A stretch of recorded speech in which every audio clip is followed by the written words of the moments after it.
ಕಾಯಕದ ಜೊತೆಗೆ ಅಲ್ಲಿರ್ತಕ್ಕಂಥ ಶರಣರನ್ನು ಸಂಘಟನಾತ್ಮಕವಾಗಿ ಧಾರ್ಮಿಕ ಮತ್ತು ಸಾಮಾಜಿಕವಾಗಿ ಕಾಯಕ ದೃಷ್ಟಿಯಿಂದ ಒಂದನ್ನು ಮಾಡಿದ್ದಾನೆ, ಕೂಡಿಸಿದ್ದಾನೆ.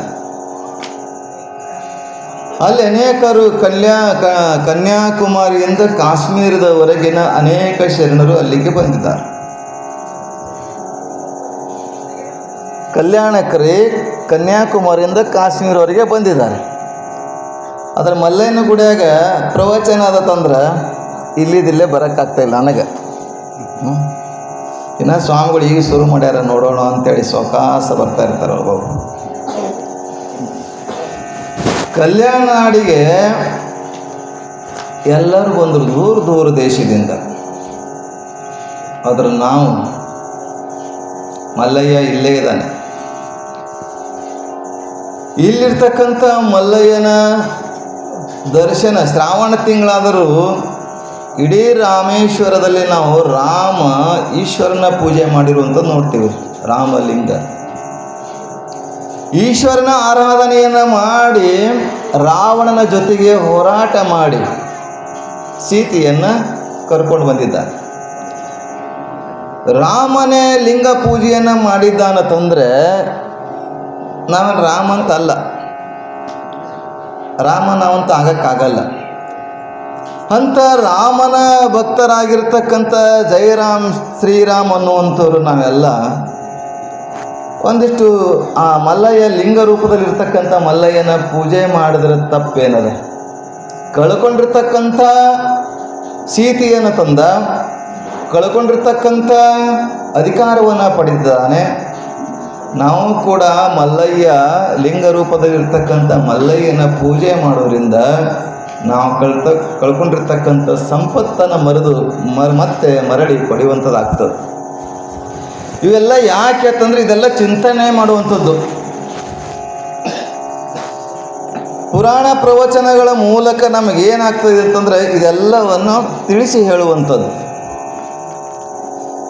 ಬೇರೆ ಒಂದೊಂದು ಚರಿತ್ರೆಯಲ್ಲಿ ಒಂದೊಂದು ಅಂಶಗಳು ಸಿಗ್ತವೆ ಓದ್ಕೊಂಡ್ರೆ, ಆದರೆ ಪುರಾಣದಲ್ಲಿ ಸತ್ಸಂಗದಲ್ಲಿ ಎಲ್ಲ ವಿಷಯಗಳನ್ನು ಸಿಗ್ತವೆ. ನೀವು ರಾಮಾಯಣ ನೋಡ್ತಾ ಇದ್ರೆ ರಾಮಾಯಣ ಅಷ್ಟೇ ಓದಬೇಕು, ಮಹಾಭಾರತ ಬೇಕಾದ್ರೆ ಮಹಾಭಾರತ ಅಷ್ಟೇ ಓದಬೇಕು. ಆದರೆ ಪುರಾಣ ಪ್ರವಚನ ಮೂಲಕ ನಾವು ರಾಮಾಯಣ ಮಹಾಭಾರತ ಸಂತರು ಸಾಧುರು ಶಿವಗಳು ಯಾರ್ದೆಲ್ಲ ಇರ್ತದಲ್ಲ ವಿಚಾರವನ್ನು ಇಲ್ಲಿ ಒಟ್ಟಿಗೆ ಚಿಂತನೆ ಮಾಡುವಂಥದ್ದು. ಇಂಥ ಮಲ್ಲಯ್ಯನ ಗುಡಿಗೆ ಮಲ್ಲಯ್ಯನ ಸನ್ನಿಧಿಗೆ ನಮಗೆ ಬರಲಿಕ್ಕೆ ಸ್ವಲ್ಪ ಹಿಂದೆ ಮುಂದೆ ಏಟು ಹಾಕ್ತಾ ಇದ್ದೇವೆ, ಹಿಂದೆ ಮುಂದೆ ನೋಡ್ತಾ ಇದ್ದೇವೆ. ನಾವು ಯಾಕೆ ಬರಬೇಕು, ನಾವು ಯಾಕೆ ಮಾಡಬೇಕು, ಅವ್ರು ಮಾಡಿರ್ತಾರಲ್ಲ ಮಾಡಿಬಿಡಿ ಅಂತ ಅನ್ನೋ ಭಾವನೆ ಬಂದಂಗೆ ಅನ್ನಿಸ್ತೈತೆ. ನನಗೆ ಅನ್ಸಲಾಗ್ಯದ, ಅವ್ರಿಗೆ ಅನ್ಸಾಗತ್ತೈತೆ. ರಾಮ ಈಶ್ವರನ ಪೂಜೆ ಮಾಡಿದ್ದ, ಹೇಮರೆಡ್ಡಿ ಮಲ್ಲಮ್ಮ ಮಲ್ಲಯ್ಯನ ಪೂಜೆ ಮಾಡಿದ್ದಾಳೆ ಅಲ್ವ, ಸಿದ್ದರಾಮ ಮಲ್ಲಯ್ಯನ ಪೂಜೆ ಮಾಡಿದ್ದಾನೆ, ಅಕ್ಕ ಮಹಾದೇವಿ ಮಲ್ಲಯ್ಯನ ಪೂಜೆ ಮಾಡಿದ್ದಾಳೆ. ಎಲ್ಲರೂ ಮಲ್ಲಯ್ಯನ ಪೂಜೆ ಮಾಡಿ ಪುರಾಣದ ಪುಸ್ತಕಗಳೇ ಉಳ್ಕೊಂಡಿದ್ದಾರೆ. ಆದರೆ ನಾವು ಮನೆಗೆ ಇದ್ದು ಪತ್ನಿ ಮೇರಾ ಗುರು, ಬಾಲ ಬಚ್ಚೆ ಅಮ್ಮ ಮೇರಾ ಏನು ಸಾಧು ಸಂತ, ಪೈಸಾ ಮೇರಾ ಭಗವಾನ್, ಆ ರೀತಿ ಆಗೈತಿ. ಧನ ಕನಕ ವದಿಂತಾದಿಗಳೆಲ್ಲ ನೆಚ್ಚಿಕೊಂಡು ಕೂತಿರ್ತಕ್ಕಂಥವ್ರನ್ನು ಉದ್ಧಾರ ಮಾಡಲಿಕ್ಕೆ ಎಚ್ಚರಿಸಲಿಕ್ಕೆ ಅಲ್ಲಮ ಪ್ರಭು ಬರ್ತಾನೆ. ಅಲ್ಲಮ ಪ್ರಭು ಕಲ್ಯಾಣಕ್ಕೆ ಬಂದಿದ್ದಾನೆ. ಕಲ್ಯಾಣದ ಕೀರ್ತಿಯನ್ನು ಬಸವಣ್ಣನಿಂದ ಕಲ್ಯಾಣದ ಕೀರ್ತಿ ಎಲ್ಲ ಕಡೆ ಹರಡ್ತಾ ಇದೆ. ಬಸವಣ್ಣ ಅಂತಂದ್ರೆ ಸರಳ ವ್ಯಕ್ತಿತ್ವದ ಮೂರ್ತಿ, ಯಾವ ಅಹಂ ಬಿಂಬಗಳಿಲ್ಲ. ಒಬ್ಬ ಮಂತ್ರಿಯಾಗಿ ಎಲ್ಲರಿಗೆ ನಮಿಸುವಂತವನು, ಬಾಗಿದ ತಲೆ ಮುಗಿದ ಕೈಯಾಗಿರಿಸು ಕೂಡಲ ಸಂಗಮ ದೇವ ಅಂತ ಪ್ರಾರ್ಥನೆ ಮಾಡ್ತಾನೆ. ಅಂಥ ಶರಣ ಬಸವಣ್ಣ ಅಲ್ಲಮ ಪ್ರಭು ಅಷ್ಟೇ ಅಲ್ಲ, ದೊಡ್ಡ ದೊಡ್ಡ ಸಂತರು ರಾಜ ಮಹಾರಾಜರು ಕೂಡ ಅಫಘಾನಿಸ್ತಾನ ಮರಳು ಶಂಕರ ದೇವ ಬರ್ತಾನೆ. ಅದು ಮೊದಲು ಕಾಳಿಂಗ ದೇಶ. ಅಂಥದ್ರಲ್ಲಿ ಒಬ್ಬ ಮುಸ್ಲಿಮ ಶಂಕರ ಮರಳು ಶಂಕರ ದೇವನು ಮುಸ್ಲಿಮ್ದವನು, ಅವನು ಕಲ್ಯಾಣಕ್ಕೆ ಬಂದಿರ್ತಾನೆ. ಎಂತೆಂಥ ಜನರು ಕಲ್ಯಾಣಕ್ಕೆ ಬಂದಿದ್ದಾರೆ ಅಂತಂದರೆ, ನಾವು ಪುರಾಣ ಆದಮೇಲೆ ಕಲ್ಯಾಣಕ್ಕೆ ಬರುವಂಥವ್ರು ಅದಾರ. ಎಲ್ಲರೂ ಬರ್ತೀರ? ಎಲ್ಲರೂ ಏನು ಸುಮ್ಮನೆ? ಆಮೇಲೆ ಹೇಳ್ತೇನೆ ಪ್ರವಾಸ ಕಲ್ಯಾಣ. ಅಂಥ ಕಲ್ಯಾಣವನ್ನು ಕುರಿತು, ಬಸವಣ್ಣನ ಕುರಿತು ವಿಚಾರ ಮಾಡಿದರೆ ಎಲ್ಲರನ್ನ ಅಪ್ಪಿಕೊಳ್ಳುವಂಥವನು ಬಸವಣ್ಣ. ಇವನಾರವ ಇವನಾರವ ಇವನಾರವ ಎಂದೆನಿಸದಿರಯ್ಯ, ಇವನಮ್ಮವ ಇವನಮ್ಮವ ಎಂದೆನಿಸಯ್ಯ, ನಿಮ್ಮ ಮನೆಯ ಮಗನೆಂದೆನಿಸಯ್ಯ ಕೂಡಲ ಸಂಗಮ ದೇವ. ನಮ್ಮವ ನಮ್ಮವರು ನಮ್ಮವರು ಅನ್ನುವ ಭಾವನೆಯನ್ನು ಬಸವಣ್ಣರಲ್ಲಿ ಕಾಣ್ತೇವೆ. ನಾವು ಅಂತೇವೇನೋ ಕೆಲಸ ಆಗೋ ತನಕ ನಮ್ಮವರು ನಮ್ಮವರು ಅಂತೇವೆ. ಕೆಲಸ ಆದ ಮರುದಿವಸವೇ ಅನ್ನವ ತನ್ನಲ್ಲಿರುವ ತನಕ ಎಲ್ಲರೂ ನನ್ನವರನ್ನುವರು, ಅನ್ನವ ತೀರಿದ ಮರುದಿನವೇ ನನ್ನವರೆನ್ನರು ಯಾರಿಲ್ಲ. ಆಡ್ತೀರಿ ನೀವೆಲ್ಲ.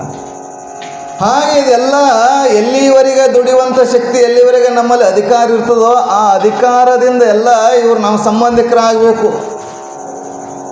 ಇವರು ನನ್ನವರು, ಇವರು ನಮ್ಮವರು ಅಂತೇವಿ. ಯಾವಾಗ ಅಧಿಕಾರ ಬಿಟ್ಟು ಕುರ್ಚಿ ಬಿಟ್ಟು ಕೆಳಗೆ ಇಳಿತೇವೆ, ಅವ್ರು ಯಾರು ಗೊತ್ತಿಲ್ಲ ನಮಗಂತೇವಿ. ಕಷ್ಟ ಸುಖ ಇದ್ದಾಗ ನನ್ನವರು ಅನ್ನುವಂಥವ್ರು ಕಷ್ಟ ಇದ್ದಾಗ ನನ್ನವರು ಅಂತಾರಲ್ಲ, ಅದು ನಿಜವಾದ ಬಂಧುತ್ವ ಪ್ರೇಮತ್ವ ಆಗ್ತದೆ. ಹಾಗೆ ಬಸವಣ್ಣ ಹೇಗೆ ಇರಲಿ ಎಂತೇ ಇರಲಿ, ಇವ ನಮ್ಮವ ಅನ್ನುವ ಭಾವನೆಯಿಂದ ಎಲ್ಲರನ್ನ ಅಪ್ಪಿಕೊಳ್ತಿದ್ದ. ಇವರು ನಮ್ಮವರು, ಇವರು ನಮ್ಮವರು ಅಂತ ಬಸವಣ್ಣನ ಕೀರ್ತಿ ದಶ ದಿಕ್ಕುಗಳು ಹರಡಿತ್ತು. ಸದಾ ಲಿಂಗ ಪೂಜೆಯನ್ನು ಮಾಡುವಂಥವನು.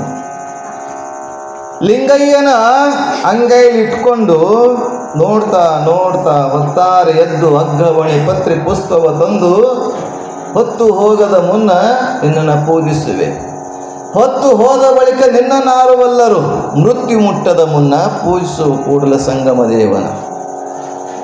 ಹೊತ್ತಾರೆ ಹೇಳ್ಬೇಕಂತ. ಹೆಂಗಂತಂದರೆ 3 ರಿಂದ 6 ಗಂಟೆಯ ಒಳಗೆ ಬ್ರಹ್ಮಿ ಮುಹೂರ್ತ. 3 ರಿಂದ 6 ಗಂಟೆ ಒಳಗೆ ನಾವೆಲ್ಲ 3 ರಿಂದ 6 ಗಂಟೆ ಒಳಗೆ ಹೇಳುವುದೇ ಇಲ್ಲ. ನಾವೆಲ್ಲ ಸೂರ್ಯ ಬಂದು ಮೈಗೆ ಬಿಸಿಲು ಹತ್ತಿ ಚರ ಚರ ಚರ ಬಿಸಿಲು ಹತ್ಬೇಕಲ್ರಿ. ಮ್ಯಾಳಿಗೆ ಮುಂದ್ಕೊಂಡು ನೋಡ್ಬೇಕು. ಅದು ಬಿಸಿಲು ಯಾವಾಗ ಬಂದಿರ್ತದೋ ಆ ಹಚ್ಕೊಂಡಿರ್ತಕ್ಕಂಥ ಕೌದಿ ಚಾದರ ಎಲ್ಲ ಬಿಸಿ ಆದಮೇಲೆ ಆಗ ಹೇಳ್ತೀವಿ. ನಾವೆಲ್ಲ ಸೂರ್ಯ ಅಂಶದವ್ರು, ನಾವೆಲ್ಲ ಚಂದ್ರ ಅಂಶದವರಲ್ಲ, ಸೂರ್ಯ ಅಂಶದವ್ರು. ಸೂರ್ಯ ಅಂಶದವರಿರೋಕ್ಕಾಗಿ ಸೂರ್ಯ ಯಾವಾಗ ಹುಡ್ತಾನೋ ಅವಾಗೆ ನಾವು ಬರ್ತೇವೆ, ಹೇಳ್ತೇವೆ. ಹಾಗೆ ಹೊತ್ತಾರೆ ಹೇಳಬೇಕಂತೆ. ಹೊತ್ತಾರೆ ಎದ್ದು ಅಗ್ಗವಣಿ ಪತ್ರಿ ಪುಷ್ಪವ ತಂದು ಪೂಜಿಸಬೇಕು ಲಿಂಗವ, ಹೊತ್ತು ಹೋದ ಬಳಿಕ ನಿನ್ನ ನಾರ್ಬಲು. ಹೊತ್ತು ಹೋದ್ಮೇಲೆ ಯಾರೇನು ಕೇಳ್ತಾರೆ? ಹಕ್ಕಿಗಳು ನೋಡಿ, ಸೂರ್ಯ ಉದಯಕ್ಕಿಂತ ಮೊದಲೇ ಚಿಲಿಪಿಲಿ ಆವಾಜ್ ಬರ್ತದೆ. ಮೊದಲೆಲ್ಲ ನೀವೆಲ್ಲ ರೈತರು 4 ಗಂಟೆ 5 ಗಂಟೆಗೆ ಎದ್ದು ಹೊಲಕ್ಕೆ ಹೋಗಿ ಕೆಲಸ ಮಾಡಿ ಮತ್ತೆ ಮನೆಗೆ ಬಂದು ಸ್ನಾನ ಮಾಡಿ ನ್ಯಾರಿ ಮಾಡಿ ಹೋಗ್ತೀರಿ. ಅದ್ರದ್ದು ಮಾಡದವ್ರಿಗಿದು, ನಿಮ್ಗಲ್ಲಿದು ಯಾರು ಮಾಡಲ್ಲ ಅವರಿಗೆ.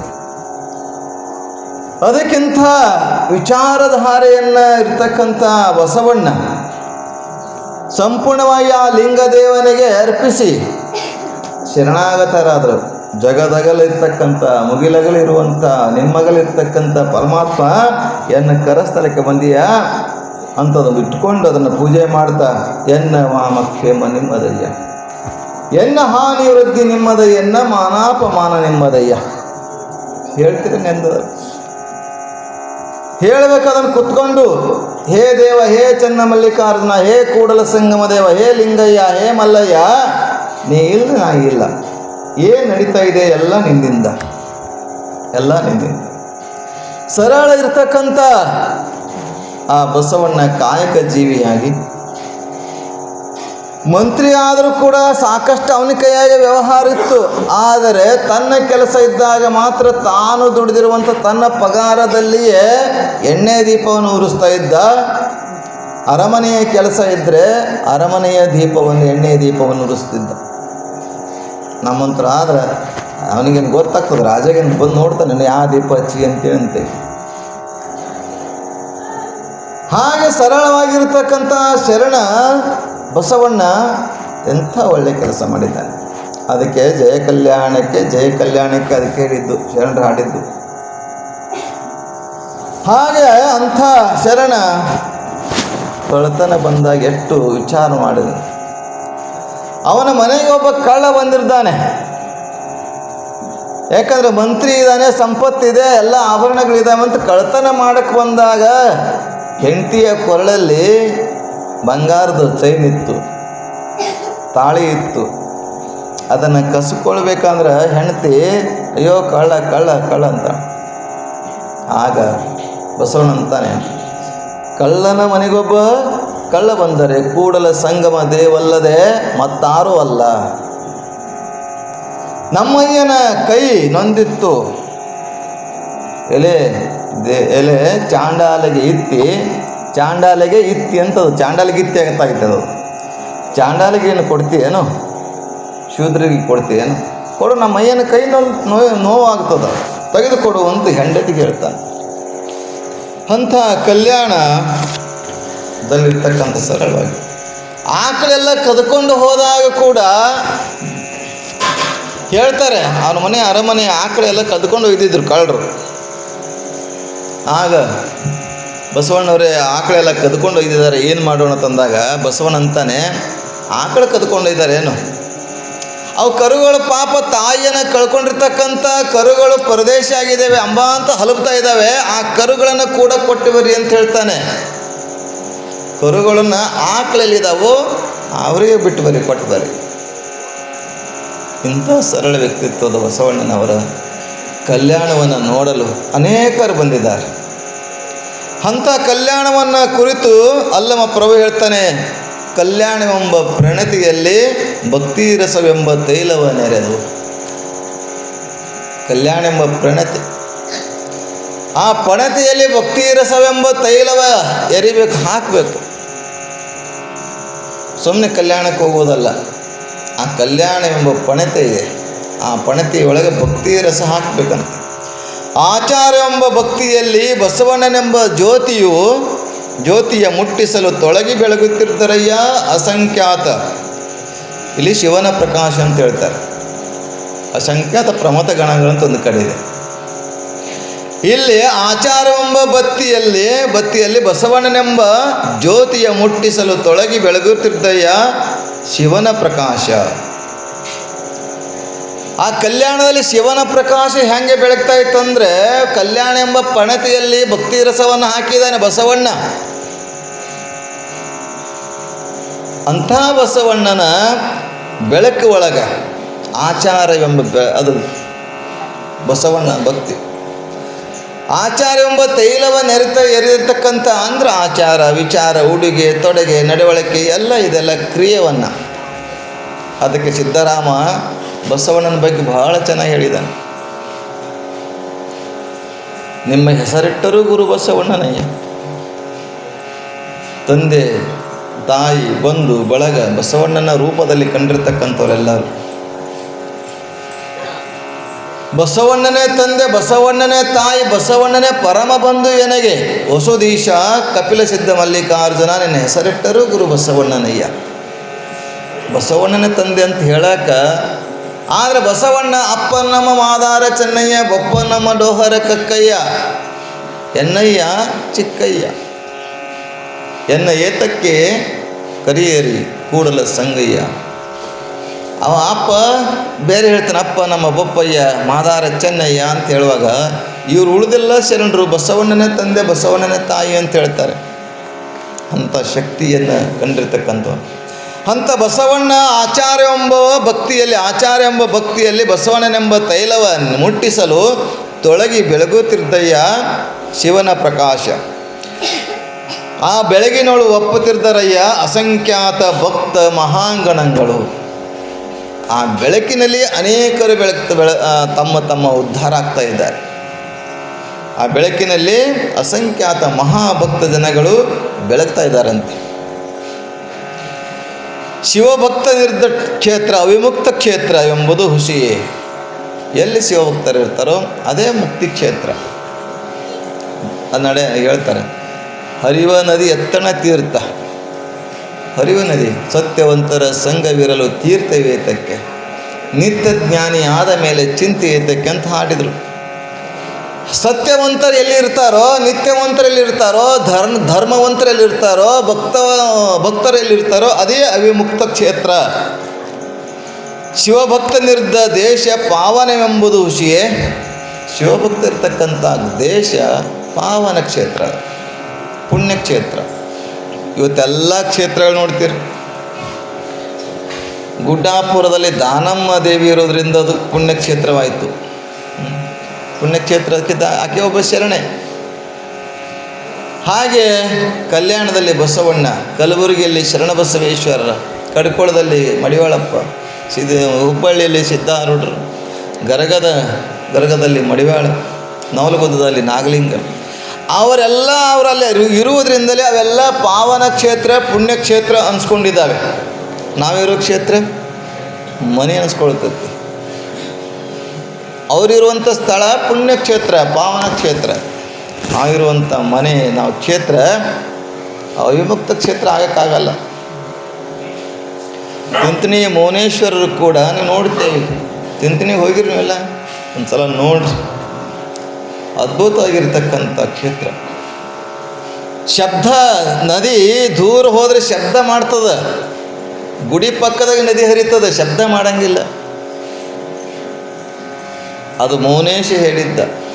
ನೋಡು, ಏನು ಆವಾಜ್ ಮಾಡ್ತಾ ಇದ್ದಿಲ್ಲ, ನಿಂದು ಏನು ಆವಾಜೆಲ್ಲ ಅಲ್ಲೇ ನಾನು ಹತ್ತಿರ ಬಂದಾಗ ಆವಾಜ್ ಮಾಡಬಾರ್ದು ಅಂತ ಹೇಳ್ತಾನೆ ಅದಕ್ಕೆ, ನದಿಗೆ. ನೀವು ಏನು ಮಾಡೋದು ನಿಮ್ಮ ಮನೆಯಾಗ, ನೀವು ಕುರ್ಚಿ ಮೇಲೆ ನೀವು ಅದಕ್ಕೆ ಆವಾಜ್ ಮಾಡ್ಬೋದು. ದೇವಸ್ಥಾನಕ್ಕೆ ಬಂದಾಗ, ನನ್ನ ಸನ್ನಿಧಿಗೆ ಬಂದಾಗ ಆವಾಜ್ ಮಾಡೋಂಗಿಲ್ಲ. ಹಿಂದೆ ನಾವು ಆವಾಜ್ ಮಾಡ್ತಕ್ಕಂಥ ನದಿಯನ್ನು ಸಮೀಪದಲ್ಲಿ ಹರಿದು ಹೋಗ್ತದೆ, ಆವಾಜಿಲ್ಲ. ಆಳೆತ್ತರ ನೀರು, ಅಂಥ ಶಕ್ತಿ, ಅದು ಪುಣ್ಯಕ್ಷೇತ್ರ ಆಗ್ತದೆ. ಆ ದಂಡೆ ಮೇಲೆ ಇರುವಾಗ ಈ ಕಡೆ ಬರಬೇಕಾಗಿತ್ತು, ತನ್ನಷ್ಟಕ್ಕೆ ತಾನೇ ದಾರಿ ಬಿಟ್ಟಿರ್ತಕ್ಕಂಥ ನದಿ ಅದು. ವರಿವಿ ಕ್ಷೇತ್ರದಲ್ಲಿ ಹುಟ್ಟಿ ತಿಂತಿಣಿಯಲ್ಲಿ ಪುಣ್ಯಕ್ಷೇತ್ರವನ್ನಾಗಿ ಮಾಡಿದ್ದಾನೆ ಮೌನೇಶ. ಹಿಂದೂ ಮುಸ್ಲಿಮರ ಐಕ್ಯತೆಗೋಸ್ಕರ ಕೆಳಗೆ ದೇವಸ್ಥಾನ ಇದ್ರೂ ಕೂಡ ಮ್ಯಾಲೆ ಗುಂಬಜ್ ಥರ ಗೋಪುರ ಕಾಣುತ್ತೇವೆ. ಅದು ಮುಸ್ಲಿಂ ದೇವರು ಅನ್ನೋಕ್ಕಾಗಲ್ಲ, ಹಿಂದೂ ದೇವರು ಅನ್ನೋಕ್ಕಾಗಲ್ಲ, ಎಲ್ಲ ಮಿಕ್ಸ್ ಮಾಡಿ ಕಟ್ಟಡ ಕಟ್ಟಿದ್ದಾರೆ. ಅಂಥ ಮೌನೇಶ್ವರ ಕ್ಷೇತ್ರ ನೋಡಬೇಕು ಒಂದು ಸಲ ಎಲ್ಲ ಕ್ಷೇತ್ರಗಳನ್ನು. ಹೀಗಂಥ ಕ್ಷೇತ್ರದಲ್ಲಿ ಶಿವಭಕ್ತ ನಿರ್ದ ದೇಶ ಪಾವನ ಎಂಬುದು ಪಾವನ. ಗುಹೇಶ್ವರ ಲಿಂಗದಲ್ಲಿ ಎನ್ನ ಪರಮಾರಾಧ್ಯ ಸಂಗನ ಬಸವಣ್ಣನ ಮಹಿಮೆಯ ನೋಡ. ಸಿದ್ದರಾಮ ಹೇಳ್ತಾ ಇದ್ದಾನೆ, ಬಸವಣ್ಣನ ಪುಣ್ಯಕ್ಕೆ ಕೆಲಸವನ್ನು, ಪುಣ್ಯ ಕಾರ್ಯವನ್ನು ಅವನು ಮಾಡ್ತಕ್ಕಂಥ ಆಚಾರ ವಿಚಾರ. ಎಂಥ ಬಸವಣ್ಣ ತಂದರೆ ನಿಮಗೆಲ್ಲ ಗೊತ್ತಿದೆ. ಅರಮನೆಗೆ ಹೋಗುವ ಸಂದರ್ಭದಲ್ಲಿ ಸಮಗಾರ ಹರಳಯ್ಯ ಶರಣು ಬಸವಣ್ಣನವರ ತಂದಾಗ ಬಸವಣ್ಣ ಶರಣಾರ್ಥಿ ಹರಳಯ್ಯನವರ ಅಂತಾರೆ. ಒಂದು ಸಲ ತಂದಿರ್ತಾನೆ ಅವನು ಹರಳಯ್ಯ, ಸಮಗಾರ ಹರಳಯ್ಯ. ಶರಣಾರ್ಥಿಗಳು ಬಸವಣ್ಣವರೇ ತಂದಾಗ ಬಸವಣ್ಣ ಶರಣಾರ್ಥಿಗಳು ತಂತಾನೆ. ಆ ಒಂದು ಶರಣಾರ್ಥಿ ಹೆಚ್ಚಾಯ್ತಲ್ಲ, ಬಸವಣ್ಣನ ಒಂದು ಶರಣಾರ್ಥಿ ಜಾಸ್ತಿ ಹೇಳ್ದಲ್ಲ ಅಂಥೇಳಿ ತನ್ನ ತೊಡೆ ಮತ್ತು ಹೆಂಡತಿಯ ತೊಡೆಯನ್ನು, ಆ ಚರ್ಮವನ್ನು ತೆಗೆದು ಚಮ್ಮಾವಿಗೆ ಮಾಡಿಕೊಡ್ತಾನೆ. ಒಂದು ಶರಣಾರ್ಥಿಗೆ ಅಷ್ಟು ಬೆಲೆ ಇದೆ. ನಮ್ಮ ಶರಣಾರ್ಥಿಗೆ ನಮಸ್ಕಾರ ರೀ ಕಾಕೋರು ಆರಾಮಿದ್ರಿ ತಂದ್ಕೊಳ್ಳಿ, ಏನೋ ಐತಿ, ಅದು ನಮಸ್ಕಾರ ಮಾಡಕತ್ತಂದ್ರೆ ಏನೋ ಐತಿ ಅಂತ ತಿಳ್ಕೊತೇವೆ ನಾವು. ಆದರೆ ಬಸವಣ್ಣ ಶರಣಾರ್ಥಿ ಅಂದ್ಕೊಳ್ಳಿ, ಶರಣಾರ್ಥಿ ತಂದ. ಚಮ್ಮಾವಿ ಹೆಂಡತಿ ತೊಡೆ ತನ್ನ ತೊಡೆಯನ್ನು ತೆಗೆದು ಚಮ್ಮಾವಿಗೆ ಪಾದರಕ್ಷೆಯನ್ನು ಮಾಡ್ಕೊಂಡು ಬಂದರೆ ಆ ಪಾದರಕ್ಷೆನ ಮೆಟ್ಲಿಲ್ಲ, ಹಾಕೊಳ್ಳಿಲ್ಲ, ತಲೆ ಮೇಲೆ ಇಟ್ಕೊಂಡು ಕುಣಿದಾಡದ ಬಸವಣ್ಣ. ಎಂಥ ಸರಳ ವ್ಯಕ್ತಿತ್ವ ಅವರು. ನಾವು ಭಾರಿ ಆಗ್ಯದಲ್ಲ ಅಂತೇಳಿ ನಾವು ಕಾಲ ಹಾಕ್ಕೊಂಡು ಚೆಂದ ಕಾಣ್ತೇವೆ, ಸೂಪರ್ ಅನ್ಕೋತ ನಾವು ಇರ್ತೀವಿ. ಆದರೆ ಹಂಗೆ ಮಾಡಲಿಲ್ಲ. ನಿಮ್ಮಂಥ ಭಕ್ತರ ಚರ್ಮವನ್ನು ನನ್ನ ಕಾಲಾಗಿ ಮೆಟ್ಬೋದಾ ಅಂಥೇಳಿ ತಲೆ ಮೇಲೆ ಇಟ್ಕೊಂಡು ಕುಣಿದಾಡ್ದ. ಇದು ನನಗೆ ಸಲ್ಲಂಗಿಲ್ಲ, ಇದು ಕೂಡಲೇ ಸಂಗಮ ದೇವನಿಗೆ ಸಲ್ತದಂತ ವಾಪಸ್ ಕಳಿಸ್ತಾನೆ. ಇಂಥ ಭಾವನೆ ಇರಬೇಕು. ಹಾಗಿಂತ ಮಹಾಮಹಿಮನಾಗಿರ್ತಕ್ಕಂಥ ಬಸವಣ್ಣ ಈ ಥರ ಇದ್ದಾನೆ ಅಂಥ ಅವಿಮುಕ್ತ ಕ್ಷೇತ್ರ ಗುಹೇಶ್ವರ ಲಿಂಗದಲ್ಲಿ ಎನ್ನ ಪರಮಾರಾಧ್ಯ ಅಂತ ಹೇಳ್ತಾನೆ ಬಸವಣ್ಣಗೆ ಅಲ್ಲಮ ಪ್ರಭು. ಸಂಗನ ಬಸವಣ್ಣನ ಮಹಿಮೆ ನೋಡ ಸಿದ್ದರಾಮಯ್ಯ. ಅಂಥ ಬಸವಣ್ಣನ ಮಹಾಮಹಿಮ ಅನ್ನಲಿಕ್ಕೆ ಅನೇಕ ಉದಾಹರಣೆಗಳನ್ನು ಕೊಟ್ಕೊಂತ ಹೋಗ್ತಾರೆ. ಅರಮನೆಯ ಮುಂದೆ ಬಂದಿದ್ದಾನೆ ಬಸವಣ್ಣ, ಕಳಿಸೋದಿಲ್ಲ, ಏನಂತಾರೆ ಹಡಪದ ಅಪ್ಪಣೆ ಕಳಿಸಿರ್ತಾನೆ. ಹಡಪದ ಅಪ್ಪಣ್ಣ ಬಂದಾಗ ಅದೆಲ್ಲ ಗುರುತು ಇಡೋಕ್ಕಾಗಲ್ಲ. ಒಳಗೆ ಪೂಜೆ ನಿಷ್ಠ, ಪೂಜೆಯನ್ನು ಲಿಂಗೈನ ಹಿಡ್ಕೊಂಡು ಸದಾ ಲಿಂಗೈನ ನೋಡ್ತಾ ಲಿಂಗೈನ ಮುಂದೆ ಅನೇಕ ವಚನಗಳನ್ನು ಹಾಡ್ತಾ ಕೂತಿದ್ದಾನೆ. ದಯವಿಲ್ಲದ ಧರ್ಮದ ಉದಯ ದಯವಿರಬೇಕು ಸಕಲ ಪ್ರಾಣಿಗಳಲ್ಲಿ, ಕಲಬೇಡ ಕೊಲಬೇಡ ಇಂಥವೆಲ್ಲ ವಚನಗಳನ್ನು ನಮಗವು ಎಲ್ಲ ನಾವು ಏನು ಮಾಡ್ತೇವೆ, ಪೂಜೆ ಮಾಡಬೇಕಾದ್ರೆ ಮಂತ್ರಗಳನ್ನ ವೇದೋಕ್ತ ಮಂತ್ರಗಳನ್ನ ಹೇಳ್ತೇವೆ. ಆದರೆ ಬಸವಣ್ಣ ವೇದಗಳನ್ನು ಕಲ್ತಿದ್ದ, ಆದರೆ ವೇದ ಮಂತ್ರ ಹೇಳಿಲ್ಲ ಅವನು. ಯಾಕಂದರೆ ವೇದ ಎಂಬುದು ಓದಿನ ಮಾತು, ಶಾಸ್ತ್ರ ಎಂಬುದು ಸಂತೆ ಸೊಂದಿ, ತರ್ಕ ಎಂಬುದು ಠಗರ ಹೋರಾಟ. ಅದೆಲ್ಲ ಬಿಟ್ಟು ಏನು ಮಾಡ್ತಾ ಕನ್ನಡದಲ್ಲಿ ಲಿಂಗಯ್ಯನ ಜೊತೆಗೆ, ಪರಮಾತ್ಮನ ಜೊತೆಗೆ, ನಾವು ಆಡುವ ಭಾಷೆಯಲ್ಲಿಯೇ ಭಗವಂತನ ಜೊತೆಗೆ ಮಾತಾಡ್ದ. ನಾವೆಲ್ಲ ಸಂಸ್ಕೃತದಲ್ಲಿರ್ತಕ್ಕಂಥ ಮಂತ್ರ ಹೇಳ್ತೇವೆ. ಆ ಸಂಸ್ಕೃತ ಮಂತ್ರದ ಅರ್ಥವನ್ನು ತಿಳ್ಕೊಂಡ್ರೆ ನೀವೇನಂತೀರಿ, ಇಷ್ಟೇನಾ ಅಂತೇವೆ.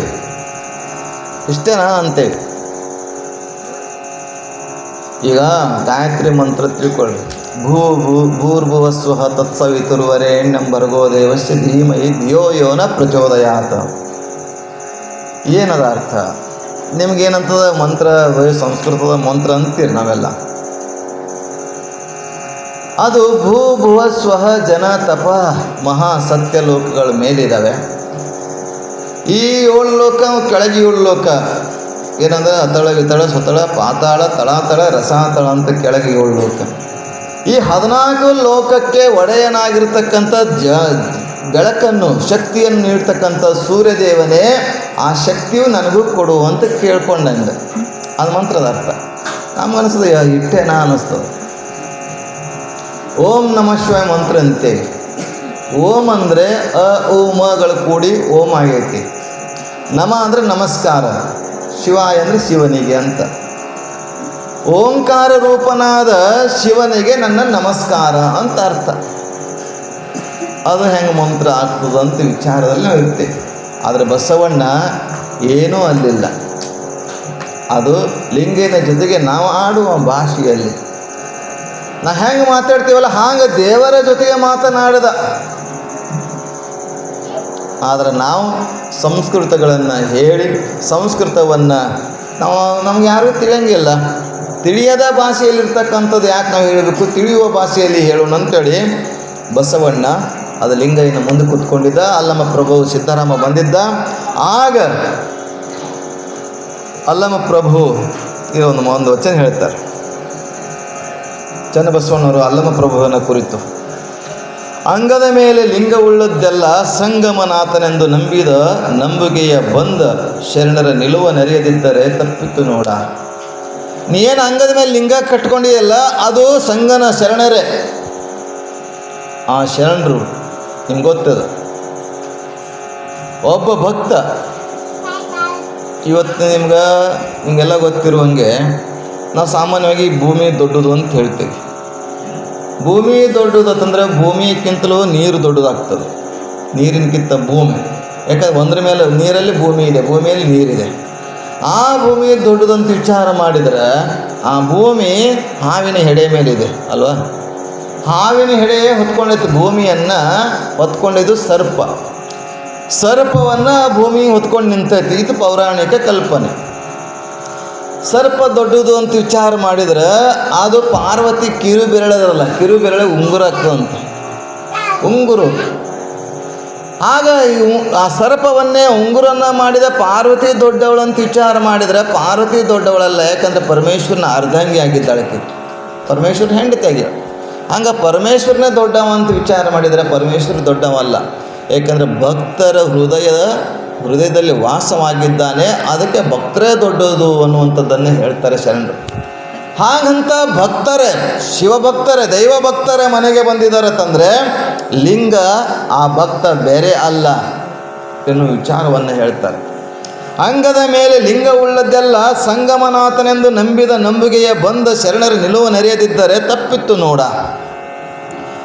ಗುರುವೇ ಸಂಗಮನಾಥ ಮನೆಗೆ ಅಂಗವಿಡಿದು ಬಂದರೆ ಗುಮ್ಮನೆ ಇದಿರೆದ್ದು ವಂದಿಸಬೇಕು ನೋಡಯ್ಯ. ಬಸವಣ್ಣನಿಗೆ ಚನ್ನಬಸವಣ್ಣರು ಹೇಳ್ತಾರೆ, ನೀ ಲಿಂಗ ಯಾಕೆ ಹಿಡಿದೆ ಅಂದ್ರೆ ಸಂಗನ ಬಸವಣ್ಣ ಬರಬೇಕು, ಸಂಗನ ಬಸವಣ್ಣನ ರೂಪದಲ್ಲಿ ಕೂಡಲ ಸಂಗಮನ ರೂಪದಲ್ಲಿ ಇರ್ತಕ್ಕಂಥ ಜಂಗಮರ ಮನೆಗೆ ಬರಬೇಕನ್ನುವಂಥ ಭಾವನೆಯಿಂದ ನೀ ಲಿಂಗ ಪೂಜೆ ಮಾಡ್ತೀಯ. ಆದರೆ ಸಂಗನ ಶರಣರೇ ಬಂದಿದ್ದಾರೆ, ಕೂಡಲ ಸಂಗನ ಶರಣರೇ ಮನೆ ಎದುರು ಬಂದಿದ್ದಾರೆ. ಅದಕ್ಕೆ ನೀ ಇದಿರೆದ್ದು ಕರೆದೇ ಹೋದರೆ ನೀ ಕೆಡ್ತೀನಿ, ತಪ್ಪಾಗಿದೆ ಅಂತ ಹೇಳ್ತಾನೆ. ಕೂಡಲ ಚೆನ್ನ ಸಂಗನ ಶರಣರು ಪ್ರಭುದೇವರು ಸಿದ್ದರಾಮಯ್ಯ ದೇವರು ಬಂದು ಬಾಗಿಲಲ್ಲಿ ಇರಲು ಕಣ್ಣು ಅರಿಯದಿದ್ದರು ಕರುಳು ಅರಿಯಬಾರದೆ ಅಂತ ನಿನ್ನ ಕಣ್ಣಿಗೆ, ನಿನ್ನ ದೇಹಕ್ಕೆ ಗೊತ್ತಾಗಲಿಲ್ಲ, ನಿನ್ನ ಕಣ್ಣಿಗಾದ್ರೆ ಗೊತ್ತಾಗಲಿಲ್ಲ ಅಂದರೆ ಮನಸ್ಸಿಗಾದರೆ ಗೊತ್ತಾಗಬೇಕಲ್ಲ. ಇದು ಮಾತು ನೋಡಿ. ಸಾಕಿದ ನಾಯಿ ಎಲ್ಲೋ ಬಿಟ್ಟಿರ್ತೇವೆ, ಬಿಟ್ಟು ಎಷ್ಟೋ ವರ್ಷನಾದ ನಂತರ ನಾವು ಬರ್ತೀವಿ ಮತ್ತೆ ವಾಪಸ್ಸು ಮನೆಗೆ ಬಂದಾಗ ಮನುಷ್ಯರಿಗೆ ಗೊತ್ತಿಡಂಗಿಲ್ಲ ರೀ, ಆದರೆ ಸಾಕಿದ ನಾಯಿ ಗೊತ್ತಿಡಿತಾವೆ. ಸಾಕಿದ ಬೆಕ್ಕು ನಾಯಿ ವಾಸನೆ ಮುಖಾಂತರ ಗೊತ್ತಿಡಿತದೆ ನಮ್ಮ ಯಜಮಾನ, ನಮ್ಮ ಮಾಲಕ ಅಂತೇಳಿ. ಯಾವಾಗ ಒಂದು ತುತ್ತು ರೊಟ್ಟಿ ಹಾಕಿದ್ದನ್ನು ನನಗೆ ನೋಡ್ರಿ, ಈಗ ಇಲ್ಲಿ ಪುರಾಣ ಬಿಟ್ಟು ಹೋಗುವಾಗ ಒಂದು 2 ನಾಯಿ ಬೊಗಳ್ತಿದ್ದು ಮೊದಲು ಅದು ಗೊತ್ತಾಯಿತು, ಇವನು ನಮ್ಮ ಊರ್ದವನೇ ಅಂತ ಗೊತ್ತಾಯಿತು. ಆ ನಾಯಿನ ರೊಟ್ಟಿ ಹಾಕಿಲ್ಲ, ಆದರೆ ರೊಟ್ಟಿ ಹಾಕಿರ್ತಕ್ಕಂಥದ್ದು ಅಂದ್ರೆ ಆ ದೇಹ ಅರಿದೇ ಇದ್ರೆ, ಕಣ್ಣು ಅರಿಯದೇ ಇದ್ರೆ ಕಲ್ಲಾದ್ರೆ ಅರಿಬೇಕಲ್ಲ. ಹಾಗೆ ಹೇಳ್ದಾಗ ಬಸವಣ್ಣ ಅಲ್ಲಂ ಪ್ರಭು ಸಿದ್ದರಾಮ ಬಂದಿನ ಅಂತೇಳಿ ಮತ್ತೆ ಓಡಿ ಹೋಗಿ ತಪ್ಪಾಯಿತು ಅಂತ ಕ್ಷಮೆ ಕೇಳಿ ಹೋಗಿ ನಿಂದಿರ್ತಾನೆ ಮುಂದೆ.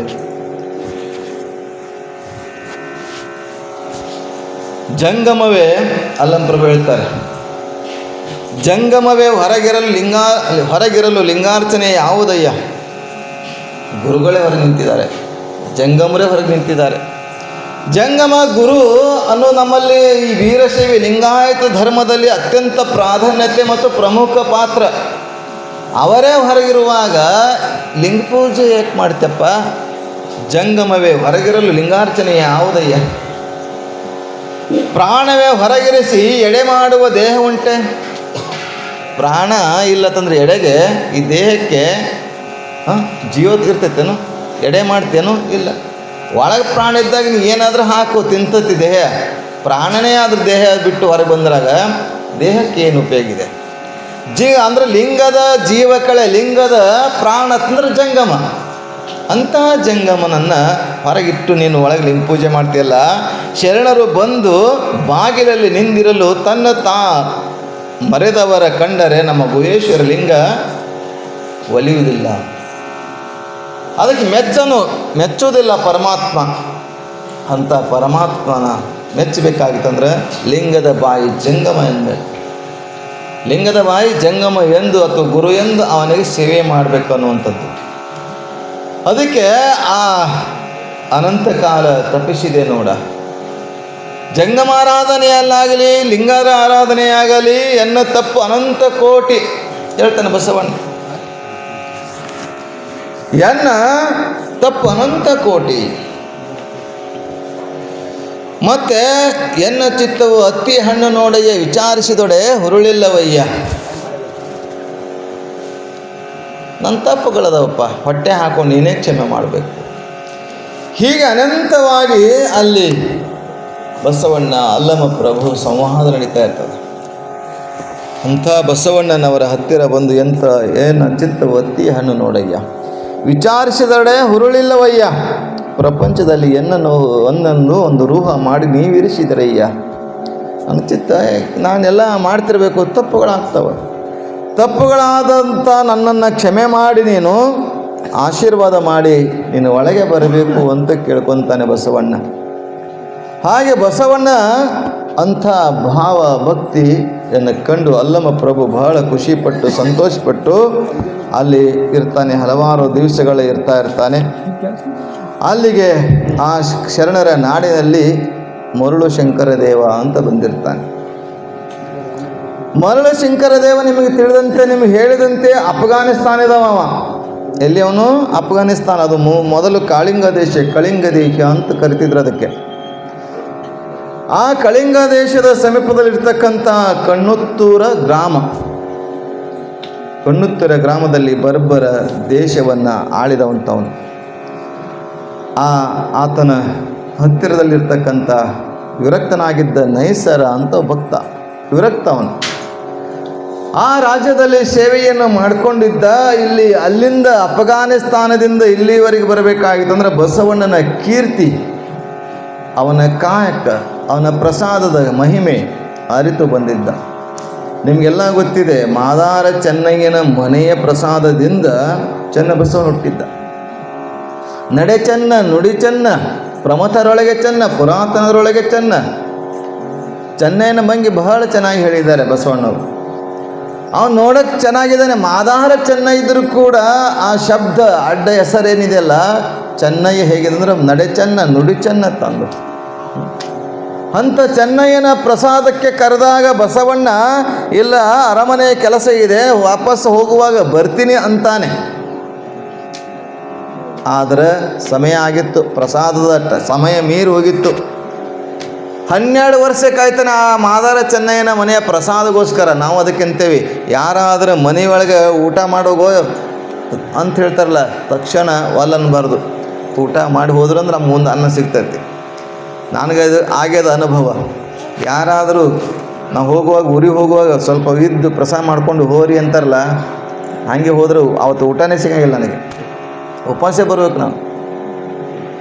ಆದ್ರೆ 5 ನಿಮಿಷ ತಡಿ ಅಂತಾರೆ, ತಡಿಬೇಕು. ಬಿಟ್ಟು ಹೋದೇವತ್ತಂದ್ರೆ ಏನ್ರಿ ಅಪಘಾತ ಆಗ್ತದೆ. ಹಾಗೆಲ್ಲಿ ಮಾದಾರ ಚೆನ್ನ ಅವತ್ತು ಪ್ರಸಾದಕ್ಕೆ ಬರ್ರಿ ಅಂದಾಗ ಬರಲಿಲ್ಲ. 12 ವರ್ಷ ಕಾಯ್ದ ಬಸವಣ್ಣ ಅವ್ರ ಮನೆ ಪ್ರಸಾದಗೋಸ್ಕರ. ಅವ್ರ ಮನೆಯೊಳಗಿಂದ ಪ್ರಸಾದ ಅನ್ನದ ಅಗಳು ತೊಗೊಂಡು ಹೋಗ್ತಾ ಇತ್ತು. ಅದನ್ನು ನೋಡಿ ಖುಷಿಪಟ್ಟು ಕಲಸಕ್ಕರೆ ಇಟ್ಟು ಅನ್ನದ ಅಗಳು ತಂದು ಲಿಂಗಾರ್ಚನೆ ಮಾಡಿ ತಗೋಬೇಕಲ್ಲ. ಮೌನದಲ್ಲಿ ಉಂಬುವುದು ಆಚಾರವಲ್ಲ. ಲಿಂಗಾರ್ಪಿತವಾದ ಬಳಿಕ ತುತ್ತಿಗೊಮ್ಮೆ ಶಿವ ಶರಣನ್ನು ತಿರಬೇಕು. ಕೂಡಲ ಸಂಗಮ ದೇವನ ನೆನೆಯುತ್ತ ಉಂಡರೆ ಕರ್ಣವೃತ್ತಿಗಳು ಅಡಗುವವು. ಬಸವಣ್ಣವ್ರು ಹಂಗೆ ಹೇಳಿದ್ರು. ಸಿದ್ಧಾಂತ ಶಿಖಾಮಣಿಯಲ್ಲಿ ಶಿವಯೋಗಿನೇ ಸಂತೃಪ್ತೋ ತೃಪ್ತೋ ಭವತಿ ಶಂಕರ. ಒಬ್ಬ ಶಿವಯೋಗಿಗೆ ಅನ್ನ ಹಾಕಿದ್ರೆ ಇಡೀ ವಿಶ್ವಕ್ಕೆ ಅನ್ನ ಹಾಕಿದ ಹಾಗೆ ಅಂತ ಸಿದ್ಧಾಂತ ಶಿಖಾಮಣಿ ಹೇಳ್ತದೆ. ತೃಪ್ತಿ ಆಗ್ತದೆ. ಒಬ್ಬ ಶಿವಯೋಗಿ ತೃಪ್ತಿ ಪಟ್ಟರೆ ವಿಶ್ವವೇ ತೃಪ್ತಿ ಪಡ್ತದೆ. ಅಂಥ ಪ್ರಸಾದ ಮಹಿಮೆಯನ್ನು ಅರಿತಕ್ಕಂಥ ಶರಣ ಬಸವಣ್ಣ ಅಲ್ಲಿ ಆ ಅನ್ನದ ಅಗಳನ್ನು ತಂದು ಲಿಂಗಾರ್ಚನೆ ಮಾಡಿ ತಗೋಬೇಕು ಅನ್ನೋಷ್ಟಲ್ಲ ನಮ್ಮ ಅಣ್ಣ ಏನೋ ತಂದಿಟ್ಟಲ್ಲ ಅಂತ ತಿಳ್ಕೊಂಡು ಅರ್ಬಿಯನ್ನು ಬಟ್ಟೆ ಬಿಚ್ಚಿ ನೋಡ್ತಾನೆ. ಅನ್ನದ ಅಗಳಿತ್ತು. ಆ ಅನ್ನದ ಅಗಳನ್ನು ಬಾಯಿಯೊಳಗೆ ಹಾಕೊಂಡು ಬಿಡ್ತಾಳೆ ಅಕ್ಕ ನಾಗಮ್ಮ. ಮುಂದೆ ಚಿನ್ಮಯ ಜ್ಞಾನಿ ಚನ್ನಬಸವನ ಹುಡುತಾನೆ ಅದು ಪ್ರಸಾದ ಮಹಿಮೆಯಿಂದ. ಇಂಥ ಪ್ರಸಾದ ಮಹಿಮೆಯನ್ನು ಅರಿತ ಅಫ್ಘಾನಿಸ್ತಾನ, ಅಲ್ಲಿ ಬೌದ್ಧರು ಜನ ಜಾಸ್ತಿ ಇದ್ದರು ಆಗಿನ ಕಾಲದಲ್ಲಿ. ಅಲ್ಲಿ ಅಹಿಂಸೋ ಪರಮೋ ಧರ್ಮ ಅನ್ನುವಂಥ ತತ್ವ. ಹಿಂಸೆಯನ್ನು ಮಾಡಬಾರ್ದು. ದೇವಿಲ್ಲದ ಧರ್ಮದಾವುದಯ್ಯ, ದೇವಿರಬೇಕು ಸಕಲ ಪ್ರಾಣಿಗಳೆಲ್ಲರಲ್ಲಿ. ದೇವೇ ಧರ್ಮದ ಮೂಲವಯ್ಯ. ಹೇಗೆ ಅಣ್ಣ ಬಸವಣ್ಣವ್ರು ಹೇಳಿದಾರಲ್ಲ, ಅಹಿಂಸೋ ಪರಮೋ ಧರ್ಮ ಅನ್ನುವಂಥದ್ದು ದೇವೇ ಧರ್ಮ ಎನ್ನುವಂಥ ತತ್ವವನ್ನು ಆಚರಿಸ್ತಕ್ಕಂಥ ವಿನಯ ಗುಣವನ್ನು, ದಯ ಗುಣವನ್ನು ಇರ್ತಕ್ಕಂಥ ಆ ಅಫ್ಘಾನಿಸ್ತಾನದಿಂದ ಈ ನೈಸರ ಅಂತ ವ್ಯಕ್ತಿ ವಿರಕ್ತ ಇಲ್ಲಿಗೆ ಬಂದು ಅವನು ಮರುಳು ಶಂಕರ ಆಗ್ತಾನೆ. ಎಲ್ಲಿರ್ತಾನಂದ್ರೆ ನಮ್ಮ ಹಾಗೆ ಮನೆಯನ್ನು ಕಟ್ಟಿಕೊಂಡಿರುವುದಿಲ್ಲ, ಶರಣರ ಹಾಗೆ ಗುಹೆಗಳಲ್ಲಿರುವುದಿಲ್ಲ, ಮಹಾಮನೆಯಲ್ಲಿರುವುದಿಲ್ಲ. ಎಲ್ಲಿರ್ತಾನಂತಂದರೆ ಶರಣರು ಪ್ರಸಾದ ಮಾಡಿ ಏನು ಎಲೆ ತೆಗೆದು ಹಾಕಿರ್ತಾರಲ್ಲ, ಉಂಡಿದ ಎಲೆ, ಊಟ ಮಾಡಿದ ಎಲೆಯನ್ನು ಹಾಕಿರ್ತಾರಲ್ಲ, ಆ ಎಲೆಯೊಳಗೆ ವಾಸವಾಗಿದ್ದ ಅವರ ಪ್ರಸಾದವನ್ನು ಸೇವಿಸಲು. ಉಳಿದ ಮಿಕ್ಕ ಪ್ರಸಾದ ನಾವಂತೇವೆ, ಗುರುಗಳು ಮನೆಗೆ ಬಂದಿದ್ದಾರೆ, ಪ್ರಸಾದ ಕೊಟ್ಟಿರ್ತಾರೆ ಅಂತಂದ್ರೆ ಖುಷಿಯಿಂದ ಸ್ವೀಕರಿಸ್ಬೇಕ್ರಿ. ಎಂಜಲಿ ಹೆಂಗೆ ತಿನ್ಬೇಕ್ರಿ ಅನ್ಸಲ್ಲ ಅನ್ನಿಸ್ತದೆ. ಗುರುಗಳು ಊಟ ಮಾಡಿದ್ದನ್ನು ಊಟ ಮಾಡ್ತಿರುವಾಗ ಒಂದು ತುತ್ತ ನಿಮ್ಮ ಕೈಗೆ ಕೊಟ್ಟಿರ್ತಾರೋ, ಅಥವಾ ಮಿಕ್ಕ ಪ್ರಸಾದ ಅಂತೇಳಿ ನೀವು ತೊಗೊಳ್ರಿ ಅಂತ ತಟ್ಟೆನ ಸರಿಸಿ ಬೇರೆ ಕಡೆ ಕೈ ತೊಳ್ಕೊಳ್ಳುವಂಥದ್ದಾಗಲಿ, ಎಂಜಲು ಇದೆ ಅದು ಹೆಂಗೆ ತಿನ್ನಬೇಕು ಎಂಜಲ ತಂದರೆ ಇಡೀ ಜಗತ್ತವೇ ಎಂಜಲಿದೆ. ಹಾಲು ಕರುವಿನ ಎಂಜಲಿದೆ, ಹಣ್ಣುಗಳು ನಾವು ತಿಂದು ಒಗೆದಿರೋ ಬೀಜ ಎಂಜಲಿದೆ, ಎಲ್ಲ ಎಂಜಲಿದೆ, ಜಗತ್ತು ಎಂಜಲಿದೆ ಅಂತಂದ್ರೆ ಆಗ ನೀವು ನೋಡ್ತೇವೆ ಏನು ಇದರಲ್ಲಿ ಇದೆ ನೋಡ್ರಿ. ಗೋವಿಂದ ಶರೀಫರ ಚರಿತ್ರೆ ನೋಡಿದಾಗ ಗೋವಿಂದ ಭಟ್ರು ಕೊನೆ ಹಂತದಲ್ಲಿರ್ತಾರೆ. ಕೆಮ್ಮಿ ಕೈಯಾಗ ವಾಮಿಟ್ ಹಿಡಿತಾನೆ, ಎಂಜಲನ್ನು ಹಿಡಿದಿರ್ತಾನೆ. ಆ ಎಂಜಲನ್ನು ಗೋವಿಂದ ಭಟ್ರು ಹೇಳ್ತಾರೆ, ಅಪ್ಪ ಶರೀಫ ಯಾರೂ ತುಳಿಲಾರ್ದಂಥ ಜಾಗನಾಗ ಹಾಕು ಅಂತೇಳಿ ಹೇಳ್ತಾರೆ. ಯಾರೂ ತುಳಿಲಾರ್ದಂಥ ಜಾಗಿಗೆ ಹಾಕಂದಾಗ ಗೋವಿಂದ ಶರೀಫ ಹೊರಗೆ ತೊಗೊಂಡು ಬರ್ತಾನೆ. ಎಲ್ಲ ಕಡೆ ತುಳಿದತ್ತರ ಹಕ್ಕಿ ಪಕ್ಷಿಗಳು ತುಳಿತವೆ, ಕ್ರಿಮಿಕೀಟಗಳು ತುಳಿತವೆ. ತುಳಿಲಾರದ ಜಾಗ ಅಂತಂದರೆ ನಾನು ಹೃದಯ ಮಾತ್ರ ಅಂತ ತಿಳ್ಕೊಂಡು ಅದನ್ನು ಸೇವಿಸ್ತಾನೆ. ಅದಕ್ಕಂತಲೇ ಇವತ್ತು ಶರೀಫನ ಹೆಸರು ಶಾಶ್ವತವಾಗಿದೆ. ಗುರುವಿನ ಪ್ರಸಾದ, ಜಂಗಮನ ಪ್ರಸಾದ, ಮಹಾತ್ಮರ ಪ್ರಸಾದ ತಂದರೆ ಕಣ್ಣಿಗೆ ಒತ್ತಿಕೊಂಡು ತಗೋವಂಥದ್ದು. ಈಗ ಲಿಂಗಕ್ಕೆ ಅಭಿಷೇಕ ಮಾಡಿ ಪ್ರಸಾದ ತೊಗೊತೇವೆ, ಅಲ್ಲಿ ಎಣ್ಣೆನೂ ಮಿಕ್ಸ್ ಆಗಿರ್ತದೆ, ಊದಿನ ಕಡ್ಡಿನೂ ಮಿಕ್ಸ್ ಆಗ್ತದೆ, ಹೂವಿನಾಗಿರ್ತಕ್ಕಂಥ ಕೀಟಾಣುಗಳು ಮಿಕ್ಸ್ ಆಗಿರ್ತವೆ. ಆದರೂ ನಾವು ಪ್ರಸಾದ ಅಂತೂ ಸ್ವೀಕರಿಸ್ತೇವಲ್ಲ, ಹೂವು ಪತ್ರೆಯೊಳಗೆ ಕೀಟಾಣುಗಳು ಇರ್ತಾವೆ, ಅದೆಲ್ಲ ತೊಗೊತೇವೆ. ಮತ್ತು ಅದು ತೊಗೊತೀವಿ ಅಂದರೆ ಕೀಟಾಣುಗಳನ್ನು ತೊಗೊತೀವಿ ಅಂದರೆ ಗುರು ಕೊಟ್ಟಿದ್ದ ಪ್ರಸಾದ ಯಾಕೆ ತೊಗೋಬಾರ್ದು? ಆ ಪ್ರಸಾದದ ಮಹಿಮೆಯನ್ನು ಅರಿತು ಅಲ್ಲಿಂದ ಮರಳು ಶಂಕರ ದೇವ ಇಲ್ಲಿ ಬಂದು ಎಲ್ಲ ಊಟ ಮಾಡಿದಂಥ ಪ್ರಸಾದದ ಎಲೆಗಳಲ್ಲಿ ಮಧ್ಯೆ ಇರ್ತಾನೆ. ಆ ಪ್ರಸಾದ ಮಧ್ಯದಲ್ಲಿರ್ತಕ್ಕಂಥ ಮರಳು ಶಂಕರನ್ನು ಯಾವ ರೀತಿಯಾಗಿ ಗೊತ್ತಾಗ್ತದೆ ಅನ್ನುವಂಥದ್ದು ನಾಳೆ ನೋಡೋಣ.